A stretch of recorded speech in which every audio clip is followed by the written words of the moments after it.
कुलदीप जी, आप जो है पहलवानों के साथ 1 महीना 4 दिन थे। 28 तारीख को यहाँ से जब पुलिस को पहलवान पार्लियामेंट पे कूच कर रहे थे, उस टाइम से आप गायब थे। आप कहाँ थे? जी, पहले तो सभी दर्शकों को राम राम जी। और 28 तारीख को महिला प्रदर्शन करना था और संसद पे हम महिला पंचायत करने वाले थे पहलवानों के साथ, लेकिन लोकतंत्र की हत्या कर दी गई। और जो महिला प्रदर्शन हम करना चाहते थे, महिला पंचायत करना चाहते थे, उसके लिए हमने मांग पत्र सौंपा था गवर्नमेंट को, और गवर्नमेंट को चाहिए था कि हमें संसद तक जाने दिया जाता और हमारी मांग को सुनना चाहिए था। लेकिन हमें यहाँ पर डिटेन कर लिया गया और यहाँ बैरिकेड लगा दिया गया। 27 तारीख को ही यहाँ पे किलाबंदी कर दिया गया था।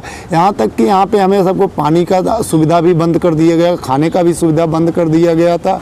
और 11 बजे जब हम यहाँ से निकलने की कोशिश की, बैरिकेड इसी तरह से लगा दिए गए कि कोई आ जा नहीं सकता था। जो बाहर से भी हमारे समर्थक पहलवानों के देश के कोने कोने से आने वाले थे, उनको भी अंदर नहीं आने दिया गया। आपको वहाँ पे प्रदर्शन करने की परमिशन मिली थी? पहलवानों को परमिशन जो है, हम इंडिया गेट पे जब पहलवान गए थे उसी दिन बोले थे और परमिशन उनको मांग किए थे, ठीक है। नहीं, उस दिन जिस दिन जो है उसका परमिशन मिली नहीं थी ना। शुभ आरंभ हो रहा है, शुरुआत हो रहा है। आपको पता है देश की प्रतिष्ठा का सवाल है। प्रधानमंत्री जी आए हुए हैं, दूर दूर से जो है क्या नाम गेस्ट आए हुए हैं, तो उसी दिन ही चढ़ाई करना क्या आप लोगों की ज़रूरी या मजबूरी थी? देखिए, ये तो हमारे देश की बहुत दुर्भाग्य की बात है। प्रधानमंत्री को जिस दिन संसद का उद्घाटन करने वाले थे, 6 बजे से 3 बजे तक उनका कार्यकाल था और प्रधानमंत्री जी को एक 35 से 36 दिन धरना का 28 तारीख तक होने जा रहा था। और प्रधानमंत्री जी को आगे आकर और 3 बजे के बाद महिला शक्ति का जो पंचायत होने वाला था उसमें उनको स्वयं चढ़ाई तो 12 बजे ही कर दिया था सर। नहीं, देखिए, हम तो संसद तक जाते ना, और प्रशासन उनके हाथ में था। मंदिर से कितना ज़्यादा दूर थोड़ी ना है, ये रहा आधी किलोमीटर का भी दायरा नहीं है। तो मैं यही चाहता हूँ कि प्रधानमंत्री को खुद आगे आकर इनकी बातें सुननी चाहिए थी, ना कि जिस तरीके से जो देश का विश्व में तिरंगा फहराने का काम की पहलवान बेटियों ने, उनको पूरे हिंदुस्तान ने देखा कि जेंट्स पुलिस के द्वारा किस तरीके से उनको सड़कों पे घसीटा गया, उनके कपड़े भी फट चुके, और तिरंगा का अपमान भी आपने देखा कि पैरों से कुचलते हुए जो पुलिस विभाग थी उनको आपने देखा किस प्रकार से तिरंगा का भी अपमान हुआ। और जब गोल्ड मेडलिस्ट बेटियों के साथ ऐसा हो सकता है, तो दबे कुचले SC OBC के लोगों के साथ क्या नहीं हो सकता है, ये हम शब्दों में नहीं बयां कर सकते हैं। नहीं, लोगों का कहना यह है कि इन पहलवानों को जानबूझकर जंतर मंतर पे 2024 का चुनाव आ रहा है, इसके लिए मोदी सरकार को बदनाम करने के लिए बिठाया गया था। देखिए, ऐसी कोई बात नहीं है। ये किसानों का भी यहाँ आंदोलन चला, वहाँ पे किसान लोग आए, बड़े बुजुर्ग आए, लेकिन यहाँ पे पार्टीबाजी नहीं हुई। हम खुद Shivsena Samajwadi labour cell union अध्यक्ष अमृतसर के हैं, और हम भी यही देखने आए थे कि शायद इनमें सच्चाई है कि नहीं है। लेकिन हमें भी पता लगता है, देखने पे ही पता लग जाता है कि सच्चा व्यक्ति है या झूठा व्यक्ति है। हम यहाँ पे आए तो दूसरे दिन ही हनुमान जी के मंदिर पे गए, और उस समय निकलते हुए जब इन्होंने समर्थन देखा, इनके आंखों से आंसू आ गए। और फिर गुरुद्वारा साहिब गए, तीसरा कैलेंडर मार्च किया इंडिया गेट पे। तो बहुत सारी चीज़ें देखने पे ही पता लग जाता है, और इन पहलवान बेटियों में सच्चाई है। नहीं, सच्चाई होती तो अभी तक गिरफ्तार नहीं होते। जनवरी से अब तक धरना प्रदर्शन चल रहा है।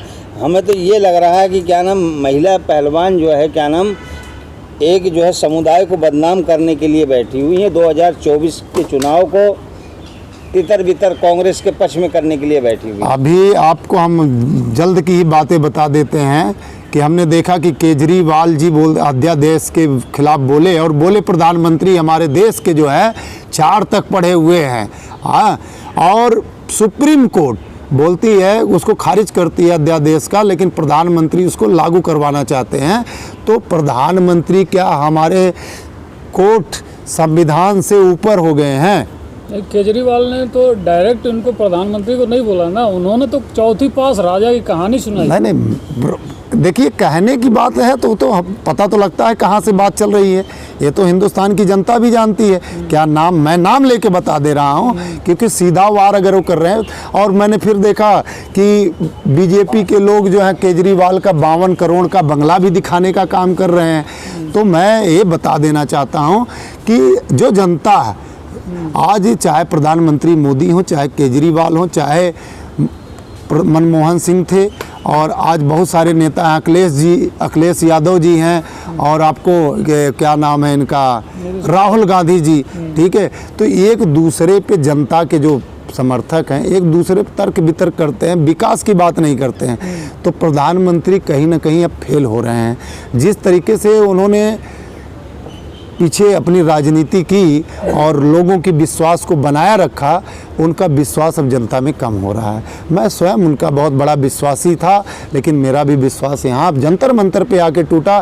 क्योंकि हम अगर सबसे ज़्यादा सम्मान अगर किसी को देते हैं तो अपने देश की सेना को देते हैं। मोदी जी के भक्त थे? पक्का 100% उनके भक्त थे। अब हम मोदी जी का पूरा विरोध करेंगे। अच्छा, हाँ, क्यों करेंगे? मोदी जी का विरोध करेंगे? क्यों करेंगे सर? क्योंकि हमने यहाँ पे देखा कि हमने आपको पहले बता दिया कि हमारे देश में अगर सबसे ज़्यादा महत्व किसी को दिया जाता है तो हमारे देश के फौजियों को दिया जाता है और किसानों को दिया जाता है।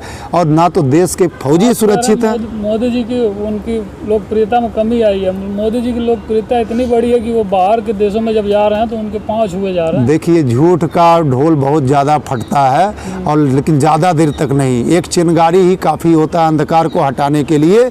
तो मोदी जी, आपसे मेरा अनुरोध है कि जो ये छोटी छोटी बातें नहीं हैं, एक तो ये बेटियां हैं पूरे देश की, इनको राजनीति का मुद्दा ना बनाया जाए। इनको जितना जल्दी हो इनको आगे बढ़ के न्याय देने का काम करें। और मैं देख रहा हूँ कि पेंशन के लिए बैठे हैं, जो हमारे देश के वीर, हमारे भाई लोग शहीद हो जाते हैं, उनकी वीरांगनाएँ को कोई सेफ्टी नहीं दिया जा रहा है, कोई सुविधा नहीं दिया जा रहा है।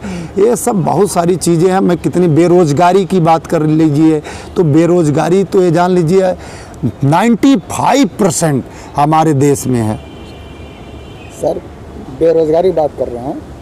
केंद्र सरकार यानी मोदी जी ने अग्निवीर योजना लॉन्च की है और बहुत बढ़िया, मतलब जो युवा हैं बता रहे हैं, मतलब बहुत बढ़िया 4 साल, हाँ, बेमिसाल 4 साल करने के बाद जब हमारे ये फौज, आप यहाँ पे देख रहे हैं, हमारी फौज बैठी है 35 साल नौकरी करके, और उसके बाद उनको पेंशन नहीं दिया जा रहा है, देख रहे हैं ना। और उसके बाद अगर किसी फौजी भाई के साथ कोई घटना घट जाती है, जो उनकी धर्म पत्नी है, सरकार को उनको पेंशन जो देना चाहिए वो भी नहीं दे रहा है। तो अग्निवीर का एक छोटा सा प्रोजेक्ट है, ये केवल युवाओं को गुमराह करने का काम किया गया है। सर, मोहर तो लग जाती है ना फौज की कि बंदा फौज में आया था, नाम हो जाता है। फिर उसके बाद गुलामी। हम तो एक चीज़ आपको बता देना चाहते हैं, मैंने पहले ही बताया कि मैं लेबर सेल का अध्यक्ष हूँ।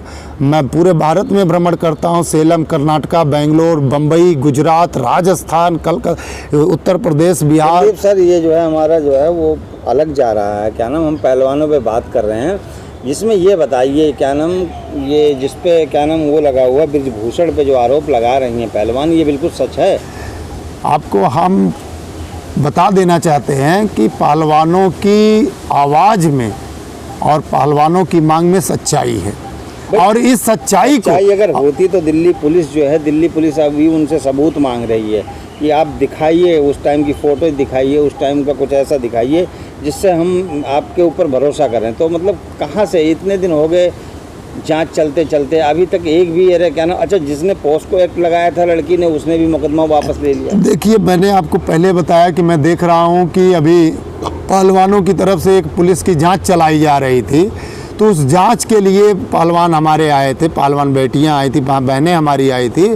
तो उसमें ये तक लिखित पेपर में दिखा दिया गया कि ब्रिजभूषण शरद के पास आई और कंप्रोमाइज़ करने के लिए आई, जो कि साक्षी मलिक और बजरंग पुनिया अपने ट्विटर अकाउंट से बोले कि हमारी लड़ाई जो है, संघर्ष चालू रहेगा जब तक हमें न्याय नहीं मिलेगा।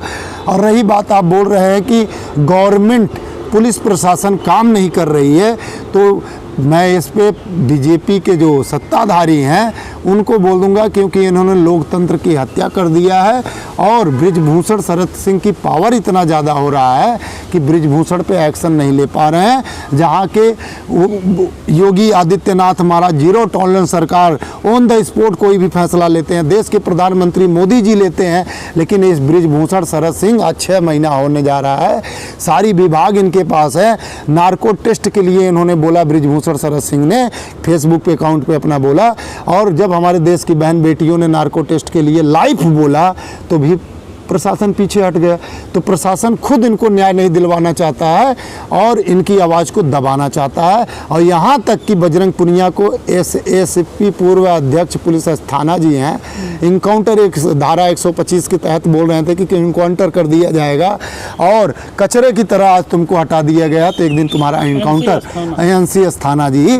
तो ऐसी मानसिकता और ऐसी विचारधारा जो है अगर है हमारे देश में, जो न्याय देने वाले हैं, जो उनके हाथ में लोकतंत्र है, अगर ऐसे कहते हैं तो कैसे हम मान लें कि इनको जल्द न्याय दिया।